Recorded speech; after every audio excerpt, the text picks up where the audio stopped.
to Saturday. Oras sa buong Pilipinas, alas 3:06 ng umaga. Saan man mangyari ang balita, Luzon, Visayas at Mindanao, hagip ng balitang Pronti. Kinalap ng buong puwersa ng MBC Media Group mula Aksyon Radyo, Radyo Natin Nationwide at DZRH, Provincial at Regional Correspondents. Balita Pronti kasama si Kises Habson. DZRH, Balita Pronti.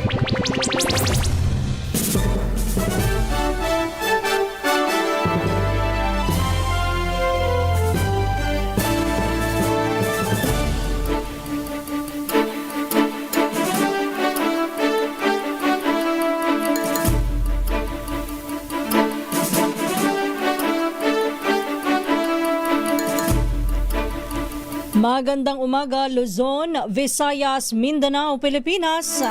Ito po ang balitang Promdi ngayong araw ng Huwebes, April 9, 2026.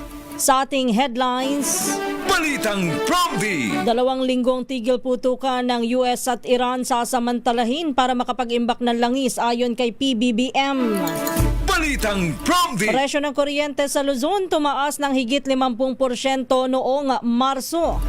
Balitang Promdi! Halaga ng mga pangunahing bilihin hindi magtataas ngayong Abril ayon sa DTI. Balitang Promdi! Dami ng mga walang trabaho sa bansa noong Pebrero nabawasan kumpara noong Enero ayon sa PSA. Balitang Promdi! DMW itinanggi na pinaiiral ang deployment ban sa gitnang silangan. Balitang Promdi! Halos 25,000 nahuli sa pagpapatupad ng Safer Cities Initiative ng DILG. Balitang Promdi! Yan ang ulo ng ating mga balita. Kasama niyo po ang inyong lingkod Kisas Habson para sa DZRH, una sa Pilipinas, una sa Pilipino. At ngayon sa detalye ng ating mga balita. Balitang Promdi!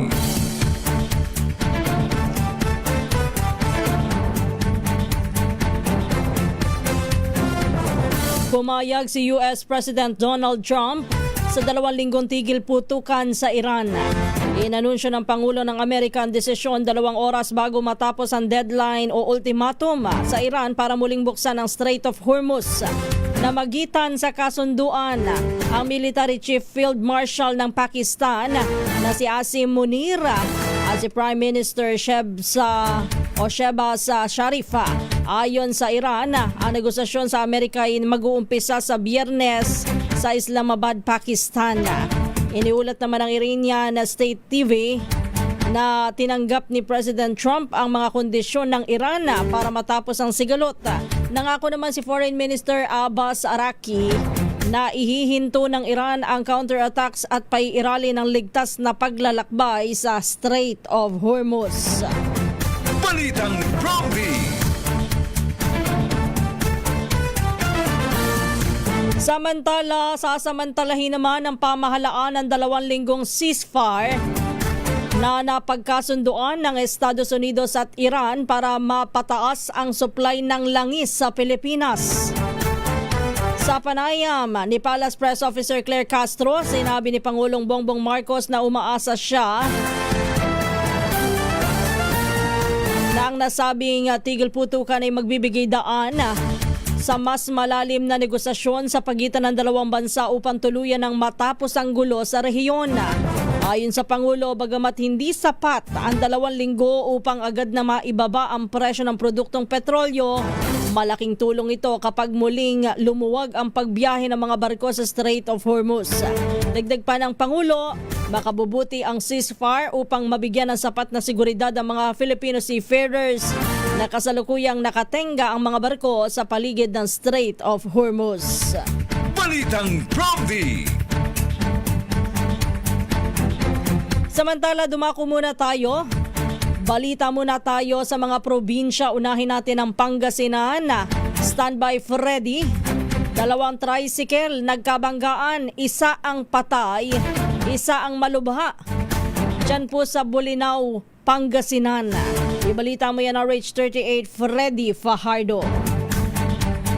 Dead on arrival sa Bolinao Community Hospital ang isang lalaki habang sugatan naman ang angkas nito sa naganap na aksidente sa bayan ng Bolinao. Ayon kay Chief of Police Lieutenant Colonel Wilmer Pagaduan, naganap ang aksidente pasado alas 6:30 ng hapon sa barangay Katungi ng nabanggit na bayan. Sa investigasyon sa kayang dalawang biktima ng tricycle na umano'y napakabilis ang takbo at nagtangkang mag-overtake sa sinusundan nitong tricycle subalit na lost control sa monobelang driver at nabangga ang tricycle na sa kanilang harapan. Tumilapon ang dalawang sakay matapos bumaligtad ang kanilang sinasakyan. Nagtamo ng malubhang sugat sa kanilang katawan na at agad namang nadala sa paggamutan subalit idineklarang dead on arrival ang driver habang ang kanyang pasahero inoobserbahan pa ng mga doktor. Ang driver ng nabanggang tricycle ay nagtamo lamang ng minor injury. Mula sa Action Radio Pangasinan, ito si Freddy Fajardo, RH38 Taguulat para sa DCRH, una sa Pilipinas, una sa Pilipinas. Balitang Promdi. Maraming salamat Freddy Fajardo. Nanindigan naman ang Department of Energy na walang kakulangan ng langis sa ating bansa sa gitna ng global oil crisis. Ayon kay Energy Secretary Sharon Garin, pang mahigit na 50 araw pa ang fuel supply ng ating bansa at tuloy-tuloy pa rin ang pagdating ng mga bagong supply. Idinain din niya na ang kahalagahan ng bagong ipinatutupad na anti-hoarding rules ng kagawaran na layuning maiwasan ang panic buying at mapanatili ang maayos na supply nationwide. Paalala ng Energy Secretary, maaaring magtakda ang mga gasolinahan ng tamang dami ng ibinebenta para sa agarang gamit lamang. Kontrolado rin at para lang sa pangingisda, pagsasaka at mahahalagang serbisyo ang pagbili gamit ang drum o jerrycan. Balitang Promdi. Samantala sa oras na alas 3:14, nanawagan naman si dating Land Transportation Franchising and Regulatory Board Chairman Winston Hines dagdagan ang bilang ng mga motorcycle taxis sa gitna ng kakulangan sa pampublikong transportasyon. Gate nito, dapat ay repasuhin ng ahensya ang kasalukuyang cap na 45,000 motorcycle taxis sa Metro Manila upang mas mapabuti ang serbisyo at makapagbigay ng dagdag na hanap buhay sa mga rider. Sa ilalim ng umiiral na patakaran, 23,164 ang kabuoang bilang ng mga nakatalaga sa angkas na itinuturing na nangungunang kumpanya ng sa sektora. Iginit po ni dating Chairman Hines na napapanahon ng pagtaas ng cap lalo na't apektado ang mga commuter ng patuloy na pagtaas ng presyo ng langis. Balitang Promdi. Samantala, dumako muna tayo. Balita naman mula sa Central Luzon. Standby Dani. Higit 1,000 tricycle drivers nakatanggap na daw po ng tig 5,000 cash relief assistance mula sa DSWD dyan sa Bataan. Ibalita mo yan na RH37 Dani Kumilang. Mahigit sa 1,000 tricycle driver sa lungsod ng Balanga, Bataan ang nakatanggap ng tig 5,000 cash relief assistance mula sa Department of Social Welfare and Development, DSWD, bilang bahagi ito ng direktiba ni Pangulong Ferdinand R. Marcos Jr. na magbigay ng agarang tulong sa sektor ng transportasyon na apektado ng pagtaas ng presyo ng petrolyo. Ayon dito kay City Social Welfare and Development Office, Leilani De Leon, 1,089 benepisyaryo ang nakatanggap ng ayuda nitong Miyerkules habang ipagpapatuloy ang pamamahagi sa Biyernes at Lunes hanggang makumpleto ang kabuang 3,322 tricycle drivers. Nagpapasalamat naman ang mga benepisyaryo na nagsabing malaking tulong ang ayuda sa kanilang araw-araw na gastusin sa kabila ng patuloy na pagtaas ng presyo ng gasolina. Dani Kubilang, RH37, DCRH, una sa Pilipinas, una sa Pilipino. Balitang Promdi. Maraming salamat Dani. Standby lang Rex. Alas 3:16 ng umaga. Sabay-sabay na umarangkada nga po ang fuel subsidy payout para sa mga tricycle driver at operator sa 18 rehiyon sa buong bansa. Kahapon, araw po ng Miyerkules, April 9. Nakatanggap sila ng tig 5,000 piso mula sa DSWD, gayon din ang iba pang mga PUV, TNVS at taxi drivers sa mga lalawigan na mabibigyan din po ng ayuda sa mga susunod na araw ngayong buwan. Sa panayam po kahapon sa programa dito sa DZRH, sinabi po ni DSWD Secretary Rex Gatchalian na magkakaroon pa ng mga susunod na rounds o pagkakataon ang mga ahensya ng pamimigay ng ayuda.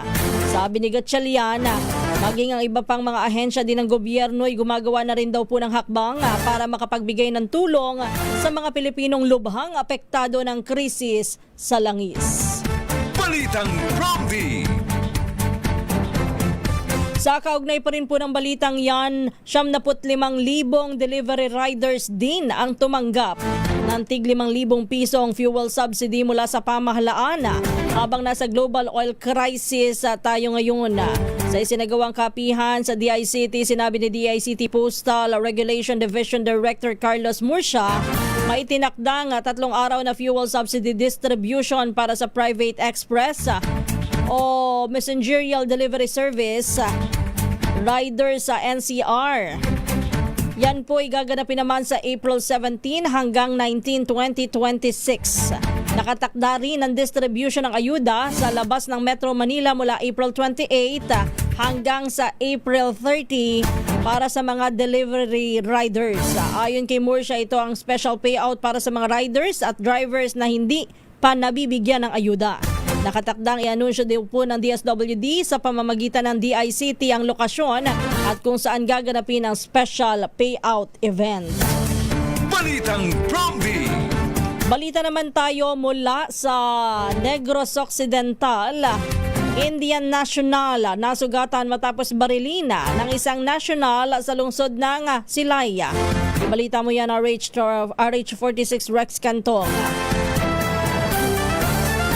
Patuloy na ginagamot ang isang Indian national matapos pagbabarilin ng kaparihong Indian national sa Barangay Bagtikla, lungsod ng Silay, Negros Occidental.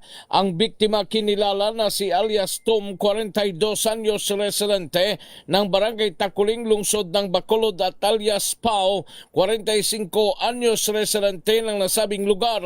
Habang nasugatan din ng mga pasahero ng multicab na sinusundan nito ang nasabing tricycle dahil sa ligaw na bala na sina alias Joe, 52 anyos, alias Ricky, 76 anyos, at alias Andro, 50 anyos. Ayon kay Police Lieutenant Colonel Edison Garcia, hepe ng Silay City Municipal o Silay City Police Station, mula sa Barangay Gimbalaon at patungong Barangay Bagtik ang biktima angkas sa motorsiklo nang sinundan ng suspect na isang Indian national na si alias Prao at ginawa ang pamamaril. Sa ngayon, nasa mabuting kalagayan na ang mga biktima habang patuloy na pinaghanap ng kapulisan ang suspect. Ito si RH46 Rex Cantong para sa DZRH, una sa Pilipinas, una sa Pilipino.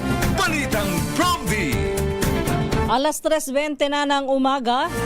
Kasado na sa susunod na linggo ang special payout naman para sa mga tsuper na hindi nakakuha daw po ng cash aid sa Metro Manila. Ayon sa Department of Social Welfare and Development, kabilang po sa bibigyan ng mga kwalipikadong tsuper ng Transport Network Vehicle System o TNVS. Gayon din po ang mga motorcycle taxi at service delivery riders. Ayon naman kay DSWD Assistant Secretary Irene Dumlao, magkakaroon ng 4 na payout sites. Yan po ay sa South, North at Central NCR para hindi na mahirapan ang mga benepisaryo.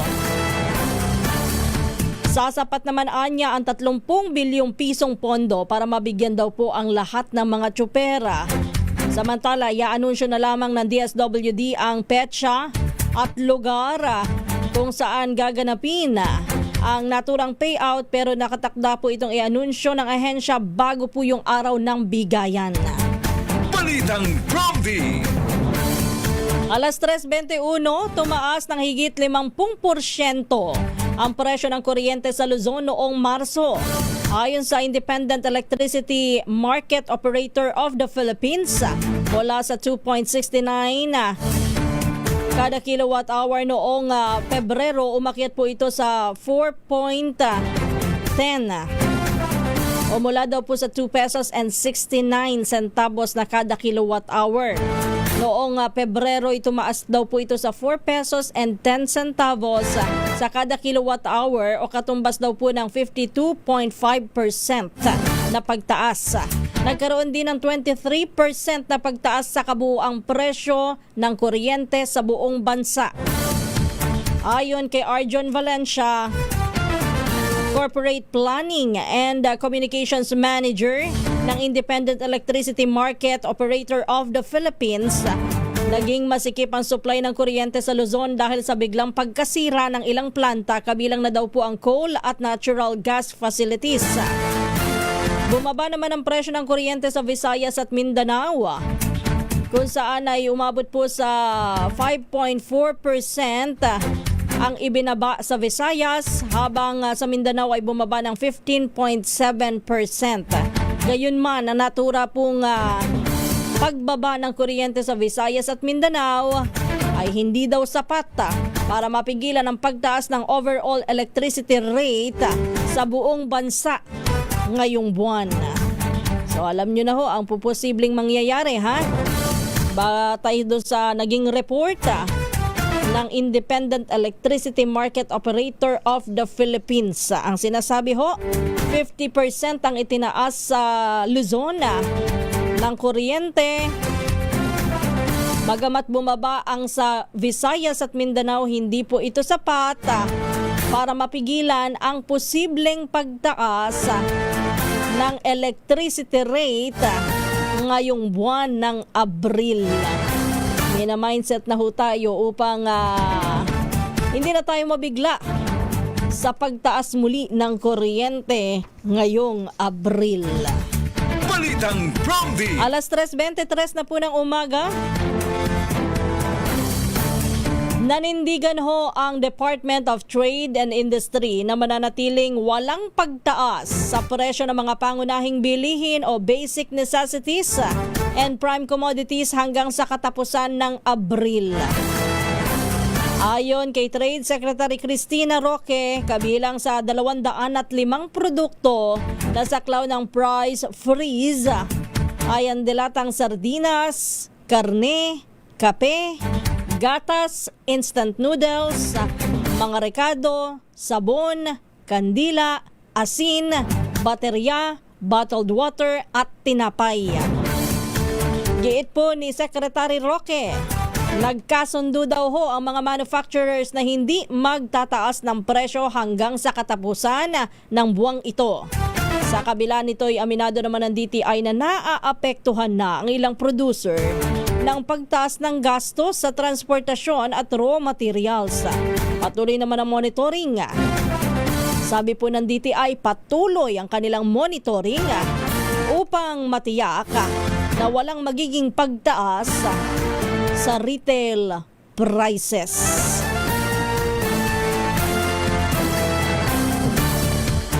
Saan kaya nag-iikot ang DTI?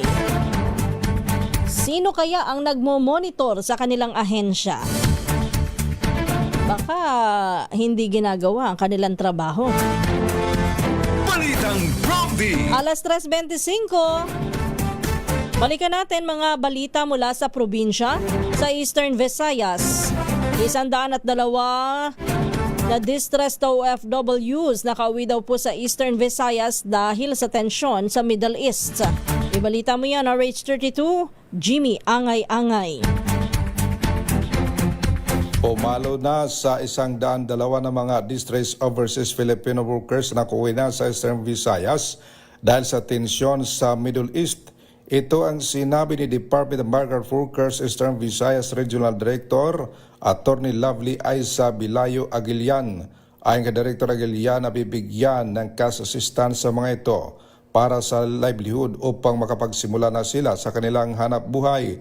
Karamihan dito mula sa United Arab Emirates nagtatrabaho, may 2 sa Israel at Iran.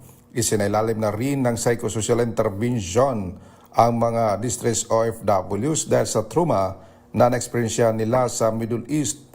Na dito natulungan ng mga ito sa on-site kung saan sila nanggaling na bansa, sinalubong ng DMW sa Maynila at sinalubong din ng OWA Tacloban, pumunta na rin sa DMW sa naturang syudad. Mula dito sa DYVL Action Radyo Tacloban, ito si Arstratito Jimmy Angay-Angay para sa DZRH. Una sa Pilipinas, una sa Pilipino. Balitang Prompty. Thank you, Jimmy. Standby lang, Jane. Walang deployment ban at wala ring stranded na mga Pinoy sa Middle East. Yan po ang nilinaw ni Migrant Workers Secretary Hans Leo Kakdak bilang reaksyon sa mga kumakalat na balitang mayroong 40,000 mga Pilipino ang umano'y stranded o naiipit ng kaguluhan sa gitnang silangan. Kasabay nito'y sinabi po ni Kakdak na walang ipinatutupad na deployment ban sa Middle East sa kabila ng krisis doon. Ayon kay Kakdak, isinasaalang-alang ng pamahalaan ang kaligtasan at kalagayan ng mga OFW lalo na sa panahon ng krisis. Kaugnay nito inatasan po ni Kakdak ang recruitment agencies, lutasin ang mga karaingan ng mga Pinoy workers na patungong Middle East, maging ang kababayan natin doon at sa mga nais na ma-repatriate. Niniyak ng DMW Secretary na patuloy na pinahihintulutan ng pamahalaan ang pagpapadala ng mga manggagawa sa Middle East sa ilalim ng ipinatutupad na protocol. Balitang Prompty. Bumaba naman ang bilang ng mga Pilipinong walang trabaho noong buwan ng Pebrero taong 2026. Sa ulat ng Philippine Statistics Authority o PSA, naitala ang unemployment rate sa 5.1% sa nabanggit na buwan. Mas mababa ito kumpara sa naitalang 5.8% na unemployment rate sa buwan ng Enero.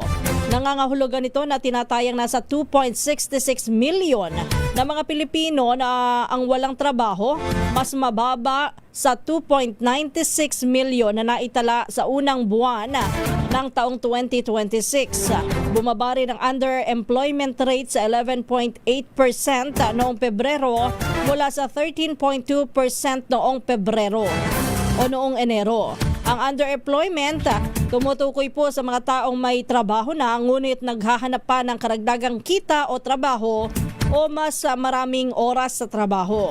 Ayon kay PSA Undersecretary at National Statistician Claire Dennis Mapa, ang sektor ng serbisyo, partikular po ang industriya ng call center, ay patuloy na nangunguna sa paglikha ng mga trabaho dito po sa Pilipinas. Balitang Prompty.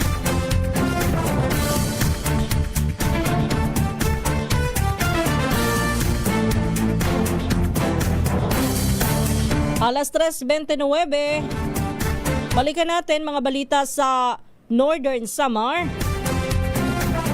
Isa pang NPA sa lalawigan na sangkot din daw po sa kasong pagpatay na itinuturing na wanted na aresto daw po ng operatiba. Ibalita mo yan na RH34, Jane Galit Bantayan. Isa na ng mga aktibong miyembro ng New People's Army na itinuturing na top to most wanted person ng provincial level ang naaresto ng pinagsanib na operasyon ng pulisya kung saan sangkot na naman to sa kasong pagpatay.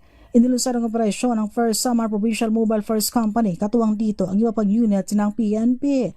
Naaresto ang nasabing NPA sa Matugino, Samar. Ang nasabing akusado ayon sa report ng PNP ay kinilala sa kanyang alias sa si Mando, 57 taong gulang, magsasaka at residente na nasabing lugar ng Matuginao kung saan inaresto sa bisa ng warrant of arrest dahil sa kasong murder o kasong pagpatay. Ayon pa sa PNP, itong si alias Mando ay isang aktibong miyembro ng Communist Service Group na kabilang sa NPSLR Squad 2 SRC Emporium ng Eastern Visayas Regional Party Committee. Matapos ang operasyon, dinalang akusado sa impilan ng First Samar Provincial Mobile First Company para sa dokumentasyon bago i-turnover sa Matugino Municipal Police Station para sa pansamantalang kustodiya. Samantala, tuloy-tuloy ang operasyon ng PNP. Dito lang linggo, halos sunod-sunod rin ang pagkakadakip sa mga wanted na New People's Army na sangkot sa mga kasong pagpatay. Mula sa Aksyon Radyo Katarman, RH34 Jane Galit Bantayan ng DZRH. Una sa Pilipinas, una sa Pilipino. Balitang Prompty. Samantala, halos 25,000 individual ang naaresto matapos ang pagpaigtingin ang lokal na mga ordinansa para sa Safer Cities Initiative sa Metro Manila. Batay sa report ng National Capital Region Police Office, higit 8,000 ang nahuli dahil sa pag-inom at paninigarilyo sa pampublikong lugar. Higit 2,600 naman na kalalakihan ang pag-alagala sa kalsada ng nakahubad o topless. 2,200 ang menor de edad na nasa lansangan nang lagpas na sa curfew hours. Halos 600 katao naman ang nambulabog sa pagbivideoke ng lagpas ng alas 10 ng gabi. Samantala, mayroon ding 11,300 katao na lumabag sa iba pang mga lokal na ordinansa. Pinakamarami ang naaresto mula sa Muntinlupa City na nasa 6,000. Sunod naman ang Taguig City, may 1,300 violators at ang Makati may 1,300 violators. Balitang Prompty. Kaya paalalahanan ng ating mga kaanak, kapamilya o kasama sa bahay. Kung sakaling hindi sila nanonood, nakikinig ng mga balita, ipaalala nyo po iyan o inform sila na pinaigting na ang local ordinance kung dati sila nagpapasaway. Ngayon dapat ay sumunod na sila upang hindi na mahuli pa. Yan pagpapiansahin syempre nahuli, kukulong. Pagpapiansahin yung mga yan, dagdag pa sa gastos ninyo. Ngayon, kung sakali na hindi sumunod o hindi nakinig sa inyo ang inyong mga kaanak o kapamilya, abay problema na nila kapag sila ay nahuli. Balitang Prompty. Alas 3:33 ng umaga,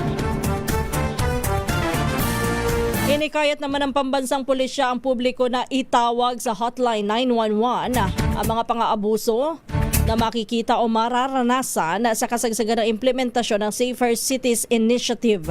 Kasunod dito ng pagpapahayag ng agam-agam ng Samahan ng Progresibong Kabataan o SPARC na anti-poor at baka magamit sa harassment ang pinaigting na anti-criminality operation. Ayon kay PNP spokesperson Police Brigadier General Randolph Tuanyo, inirerespeto ng hanay ang pagpuna ng taong bayan.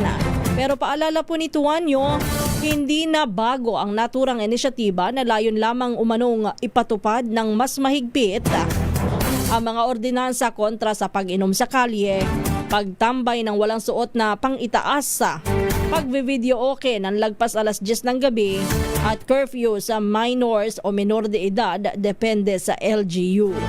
Kung may bago man sa Safer Cities Initiative, sinabi ni NCRPO spokesperson Police Major Hazel Asilo, ito'y pagdating lang sa mas tutok na presensya ng mga barangay.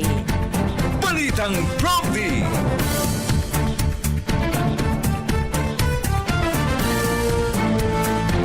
Standby lang June. Bawal din daw po ang paglalatag ng mga portable inflatable pool at tent sa mga kalsada. Yan po ang babala ng Manila Police District sa mga residente ng lungsod dahil sa sagabal sa trapiko at maaaring magdulot ng panganib sa mga motorista at pedestrian ang gawaing ito kahit sa tuwing weekend. Bagamat naiintindihan ng pulisya na ito'y para magpalamig ngayong panahon ng tag-init, mayroon pa ring umiiral na batas na dapat sundin lalo't nakaapekto ito sa kaayusan sa mga pampublikong lugar. Una nang nag-ikot ang MPD Station 1 sa ilang bahagi ng Tondo kung saan ay nasita at natikitan ang ilang residente dahil sa iba't ibang paglabag. Kabilang po sa mga paglabag ang paglalagay ng inflatable at improvised swimming pool sa kalsada, hindi tamang pagtatapon ng basura at paggamit ng lansangan bilang kusina. Mga gawaing itinuturing na delikado at nakakaabala sa publiko. Kaugnay nito'y sinabi naman ng MPD na paiigtingin at aaraw-arawin ang kanilang pag-iikot sa Tondo, katuwang ang mga opisyal ng barangay at ang mga tanod upang mapanatili ang kaayusan at kaligtasan sa mga lansangan. Balitang Prompty. Dapat ay may surprise inspection ang mga pulis nang hindi nalalaman maging ng barangay. Alam nyo ho kung bakit. Kung minsan ho kapag po alam ng mga taga-barangay na magkakaroon ng inspeksyon ay iniikot na yung kanilang mga kabatak, yung kanilang mga kaalyado, yung kanilang mga kakampi. Merong mag-iikot ha. Huwag nyo munang ilabas sa mga sagabal sa kalsada. Pagkatapos na lang. Pagkatapos ng mag-ikot. Kung minsan ho nagkakaroon ng ganyan ha. Hindi naman sa kung ano, pero kasi marami po talaga ang mga nagpapasaway kahit sa mga barangay. At lumalakas ang loob ng mga nandoon sa barangay kasi meron silang spy, ika nga. Merong mag-i-inform sa kanila ahead of time ng mga barangay officials. Balitang Prompty. Alas 3:37 na po ng umaga, balikan natin ang mga report mula sa probinsya. Puntahan na natin ang Davao. Dalawang high value drug suspect arestado sa buy-bust operation dyan po sa lungsod ng Davao. Ibalita mo yan, June Soter ng Action Radio Davao. Kulungan ang binagsakan ng isang high-value individual habang nailigtas naman ang isang minor de edad matapos isagawa ang bypass operasyon laban sa liga ng droga sa barangay Lapu-Lapu, Davao City, Abril 7, 2026. Kinilala ang mga sangkot na sina alias Kulot, 21 anyos at alias Jade, 16 anyos, kapwa itinuturing na regional top priority illegal drug personalities. Ayon sa kapulisan, dakong alas 5:08 ng hapon nang isagawa ang operasyon sa Purok 11, Isla Nua, sa panguna ng City Drug Enforcement Unit, katuwang ang iba pang unit ng kapulisan at Philippine Drug Enforcement Agency o PDEA. Sa nasabing operasyon, nagawa makabili ng pusher buyer ng hinihinalang marijuana mula sa mga suspek na nagresulta sa kanilang pagkaresto at pagkasagip sa minor de edad. Nakumpiska sa operasyon ng 3 pakete ng hinihinalang pinatuyong marijuana na may kabuang halagang 67,200, buy-bust money, isang cellphone at iba pang ebidensya. Kasalukuyang nasa kustodiya ng Santana Police Station ang mga suspek habang inihanda ang pagsasampa ng kaso para sa paglabag sa Republic Act 9165 o Comprehensive Dangerous Drugs Act of 2002. Isa sa ilalim naman sa laboratory examination ang nakumpiskang droga. Ito si June Soter para sa DZRH. Una sa Pilipinas, una sa Pilipino. Balitang Prompty. Alas 3:39 na po ng umaga. Thank you, June. At sa iba pa nating mga provincial reporter. Muling nagpasaklolo sa Korte Suprema ang kampo ni Vice President Sara Duterte upang pigilan ang pagdinig ng impeachment complaints laban sa kanya sa Kamara. Sa 58 pahinang petisyon, iniling ng kampo ni VP Sara ang pag-i-issue ng Temporary Restraining Order o TRO at pati na rin ang preliminary at final injunction upang tuluyang ipahinto ang pagdinig at impeachment process. Git ng kampo, labag sa konstitusyon ang mga reklamo dahil sa 1-year bar rule na nagbabawal sa paghahain ng higit sa isang impeachment complaint sa loob ng 1 taon. Kaugnay nito, inatasan ng Korte Suprema ang House of Representatives of the Philippines o ang Committee on Justice ng Kamara na magsumiti daw po ng komento sa loob ng 10 araw. Gayunman, nilinaw ng Korte na wala pang inilalabas na TRO sa ngayon. Sa makatuwid po, ituloy pa ang hearing sa darating na April 14. Balitang Prompty. Tuloy nga po ang pagdalo ng detainee na si Ramil Madriaga sa pagdinig ng House Committee on Justice laban kay Vice President Sara Duterte. Ito'y matapos na payagan ng Manila Regional Trial Court ang umamin na bagman ng pangalawang Pangulo na umattend sa naturang hearing. Ang desisyon ay ginawa ng Manila RTC bilang tugon sa kahilingan ni Congresswoman Jervil Luistro ng Batangas na chairperson din ng Committee on Justice at ni House Speaker Bogie D. Dahil sa ruling, si Madriaga po inaasahang sisipot sa pagdinig sa April 14, alas 8 ng umaga hanggang alas 5 ng hapon. Ang nagpakilalang self-confessed bagman ni VP Sara ay nagbunyaga ng tungkol sa koneksyon ng pangalawang pangulo sa drug syndicate at sa Pogo. Sa katunayan, ang pondo ni VP Sara ay galing umano sa drug dealers at Pogo sa pamamagitan ng Inday Sara Duterte is My President Pilipinas o ISIP campaign. Balitang Promdi.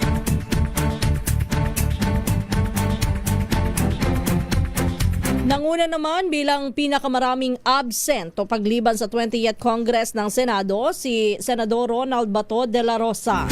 Sa inilabas na record ni Senate Majority Leader Miguel Zubiri, sakop nito ang petsang July 28, 2025 hanggang March 18, 2026. Suma total, nasa 58 sesyon. Si De La Rosa ay absent sa 31 session days na sinundan ni Senator Camille Villar dahil sa kanyang maternity leave at si Senator Alan Cayetano na may 14 na absent. Sumunod sa listahan si Senator Raffy Tulfo at Senator J.V. Ejercito na may 6 na absent. Senator Mark Villar na may 5 absent. Senator Pia Cayetano na may 3 absent. Habang wala namang sa dalawang sesyon, sina Senate President Pro Tempore Ping Lacson at Senator Lito Lapid, gayon din si Senator Loren Legarda. Tig-isang absent naman Senator Kiko Pangilinan at Senator Erwin Tulfo at si Senator Chis Escudero. Habang ang mga perfect attendance, yan po sina Senate President Tito Soto, Senator Juan Miguel Zubiri, Senator Sherwin Gatchalian, Senator Jinggoy Estrada, Senator Amy Marcos, Senator Robin Hood Padilla, Senator Joel Villanueva, Senator Bam Aquino, Senator Bongo, Senator Rodante Marcoleta at Senator Risa Hontiveros. Balitang Promdi.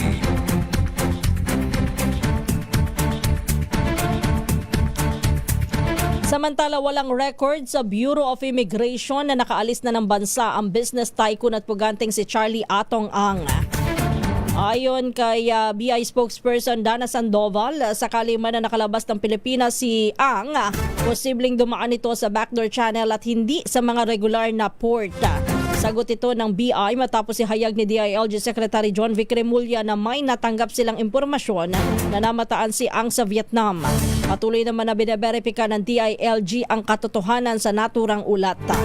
Si Ang ay wanted sa kasong kidnapping at homicide, kaugnay ng kaso ng mga nawawalang sabungero. Balitang Promdi. Tumanggap ng pagkilala ang isang 103 taong gulang, 103 years old na veterano sa ikalawang digmaang pandaigdig sa lalawigan ng Bataan. Ginanap po ang parangal sa mga veterano at tanghal ng kagitingan sa Bataan People's Center noong araw po ng Martes. Ang seremonya ay bilang bahagi po ng pagdiriwang sa ika-84 na araw ng kagitingan na magtatapos sa isang programa sa Mount Samat na dadaluhan ni Pangulong Ferdinand Marcos Jr. ngayong araw. Kinilala po ang veteranong binigyan ng parangal na si Onofre Bugaya. Siya po ipinanganak 1922. Nananatiling nasa maayos ang kalagayan bagamat hirap pong makarinig at makalakad. Matapos ang digmaan, nagtrabaho po siya bilang magsasaka at tricycle driver upang itaguyod ang 8 niyang anak. Si Bugay ay isa lamang sa 13 nabubuhay pang World War II veterans na bibigyan din ng pagkilala. Balitang Promdi. Sinimula ng imbestigahan ng National Bureau of Investigation at ng Philippine National Police ang shooting incident sa Puerto Princesa City na ikinasawi ng 2 pulis at 1 tauhan ng Bureau of Correction. Nais na matukoy ng NBI kung sino ba talaga ang totoong biktima sa naturang insidente. Ito'y makaraang may lumabas ng mga video at larawan na nagpapakitang nakagapos at nakadapa ang nasawing Bucor personnel na si Gerson Talon bago ang insidente. Bukod kay Talon, kasama rin sa mga nasawi sina Police Staff Sergeants Ryan Cabana at Jason Fernandez. Samantala, sinabi naman ni PNP IAS Inspector General Regido Dulay, Sisilipin din ng Internal Affairs Service ang posibleng paglabag sa police procedures kabilang na ang ilan nakasibilyan o yung ulat po ng sibilyan na gumamit ng pribadong sasakyan at posibleng nakainom ang ilang pulis. Una nang hiniling ni Bureau of Corrections Chief Gregorio Katapang na mahalagang parehong mag-imbestiga ang NBI at PNP sa insidente upang matiyak ang patas na pagsisiyasat sa naturang kaso. Balitang Promdi. Ang ating pong oras, alas 3:47 na po ng umaga. Diyan na po nagtatapos ang ating balitaan dito po sa Balitang Promdi. Tayo ho ay dadako na sa pangalawang bahagi naman ng ating programa. Balitang Promdi.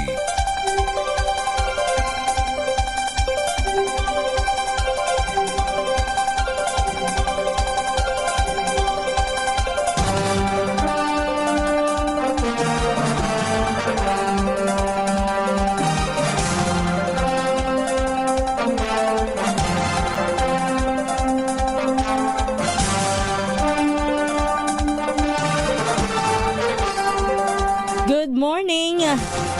Magandang umaga po sa lahat ng mga nakikinig, nanonood at nakatutok sa ating programa. Ito po ang Balitang Promdi. Kumusta na po ang ating mga kababayan all over the world? Sa Luzon, Visayas, Mindanao. Kumusta na? Naiinitan na ba? Maalinsangan ho ang panahon ha? Sunod-sunod na araw na nating nararamdaman ng matinding init. At sa kabila po niyan, abay merong nagbabadya na bagyo.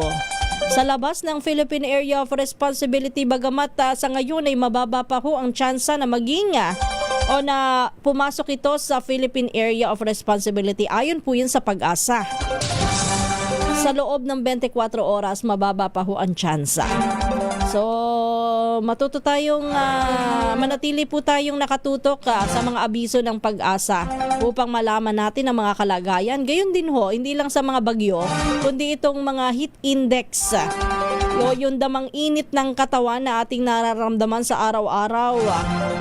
Uy, paalala po sa ating mga kababayan ha, lalo na yung mga nagtatrabaho sa labas, mga construction worker, nasa traffic, sa mga tricycle driver, chopper, basta nasa field work, magbaon ho ng enough na tubig. Magbaon din ho ng tuwalya o kaya ay face towel, pampunas ng inyong mga likod. Ganon din ho ay kung kailangang sumilong at magpahinga muna, magpahinga. Bawal ho tayong magkasakit sa panahon ngayon ng krisis.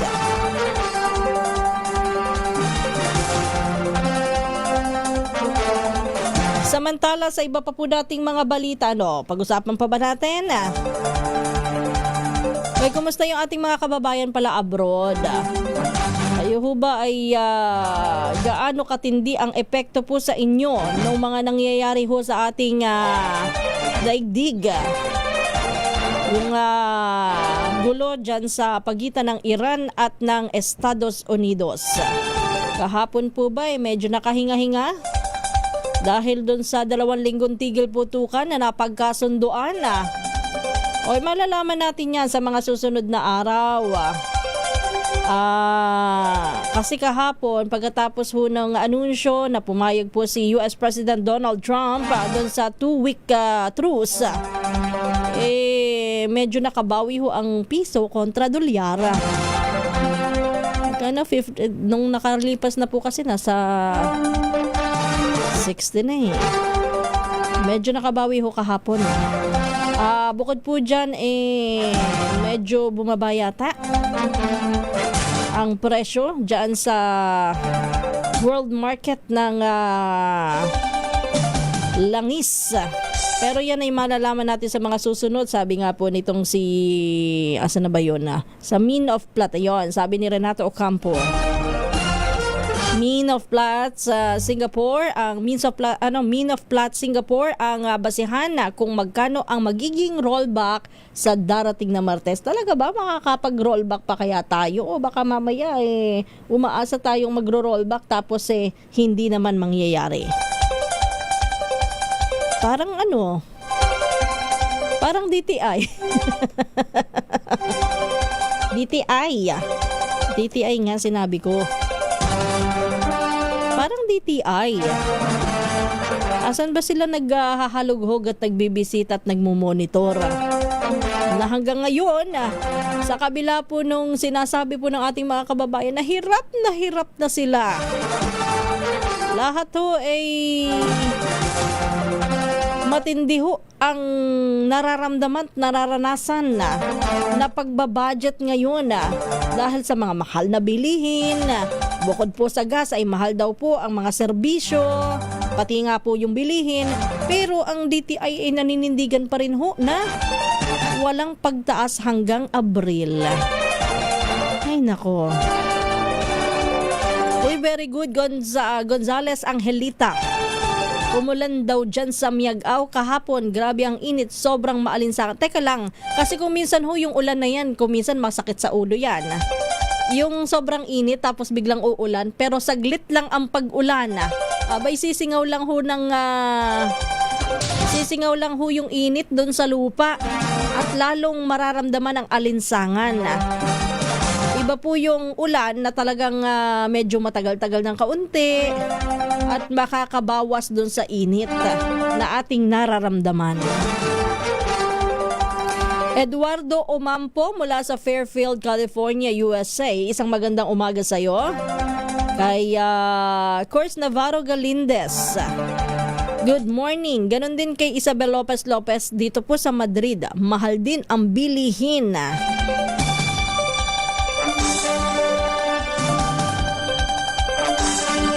And batiin muna natin isang maligayang kaarawan. Happy birthday sa iyo.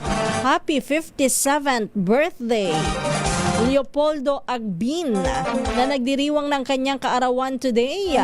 Kaya pala holiday, no? Birthday mo. Saan tayo pupunta, Sir Leopoldo Agbin? Hindi mo naman diniretso yung address mo para mapuntahan Sa Nicolas 3 Extension, Bacoor, Cavite. Diyan ba tayo magbe-merienda, Sir Leopoldo Agbin?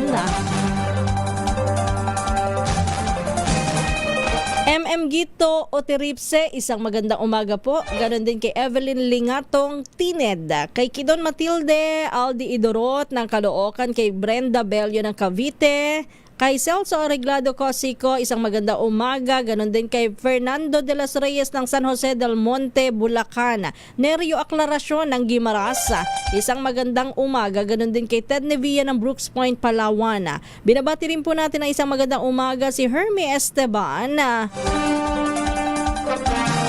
Peter Walden Avellanosa na nag-monitor. Okay, nagmo-monitor siya sa bilihin at ang panawagan niya sa DTI. Abay DTI, pakimonitor daw po yung mga bilihin, lalong-lalo na dun sa may Barangay Lambahon. Magkano na ba mga bilihin dyan, Peter Walden? Gaano ang itinaas? Totoo yan, ma'am, sabi ni Margie Malinawan. Pagkakakilala, aabisuhan ho ng mga barangay officials, barangay tanod, barangay chairman, barangay kagawad, kung minsan pati yung justice, alam. Barangay justice. Totoo po yan, sabi niya, ha? Pagka po kakilala, aabisuhan po nila, nako, may clearing. Kaya ho, yung mga nagpapasaway, maililigpit pa yung kanilang mga nakasagabal sa kalsada. Tapos, pagkatapos ng clearing, ibabalik din. Totoo yan, Margie Malinawan. Kaya ako sa totoo lang, bigla ko tuloy naalala ang aking lola. Hindi, kapatid ng lola ko. Siyempre, lola ko rin. Nung siya'y nabubuhay pa.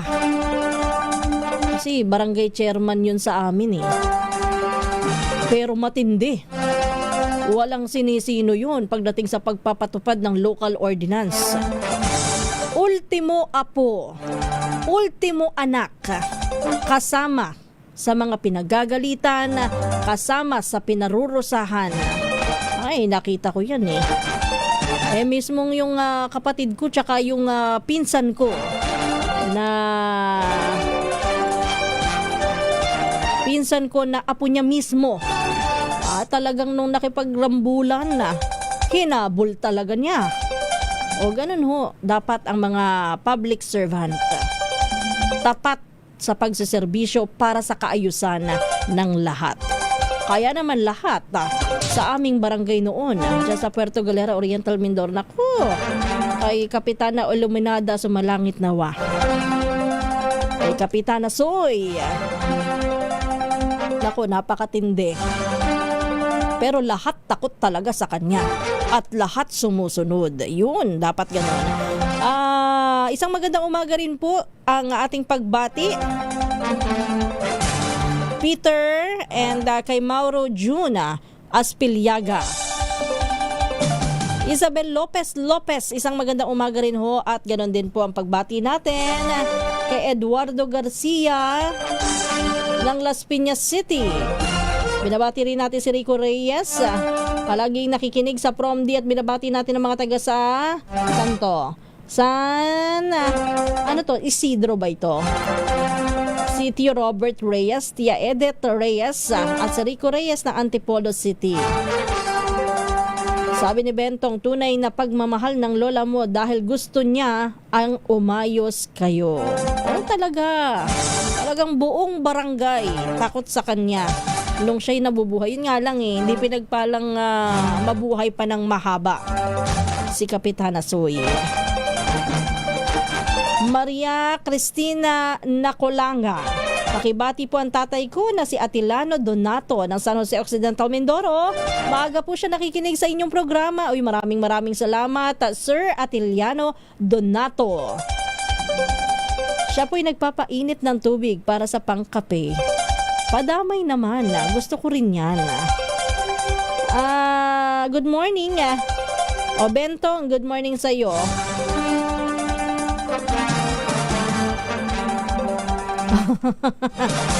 Paalala daw po, yung deadline daw po ng income tax return next week. Last minute dahil lalong dadami po ang mga reklamo. Bentong, kasi naman, di ba? Ang dami kasing mga pasaway eh.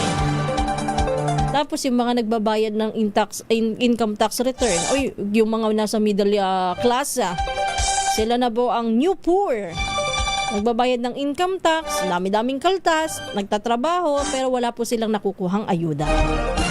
Ay nako, Ma'am Evan lang, isang magandang umaga, ganon din kay Popstan. Pagbati rin natin ang isang magandang umaga. Happy viewing kay Jesus Beduya. Sana tuloy-tuloy na po para di tayo mahirapan ng alin.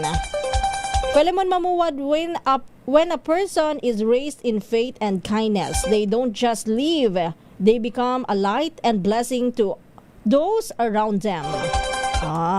Philemon Mamuwad, isang magandang umaga sa iyo. Sana tapusin ang giyera. Oo, yun pala sinasabi. Sana tuloy-tuloy para hindi na tayo mahirapan. Tama po. Sana nga. At yan ang ipagdadasal nating lahat. Kaya in the meantime, tayo po muna yung magpaalam na. Diyan na lang tayo muna sa ating usapin na yan. At meron pa naman tayong bukas para sa ibang mga mensahe at batian. Pero ngayon, tayo muna yung magbabay. Maraming salamat po sa inyong lahat na sumama sa ating discussion, sa ating balitaan, sumali at nagpabati sa ating mga comment section. Ito po ang Balitang PROMD at ako po ang inyong lingkod, Kisas Habson. Susunod naman si Kong Angel Palmones at ang Magandang Umaga Pilipinas. Oras po natin, sakto M. alas 4. Good morning and happy Thursday.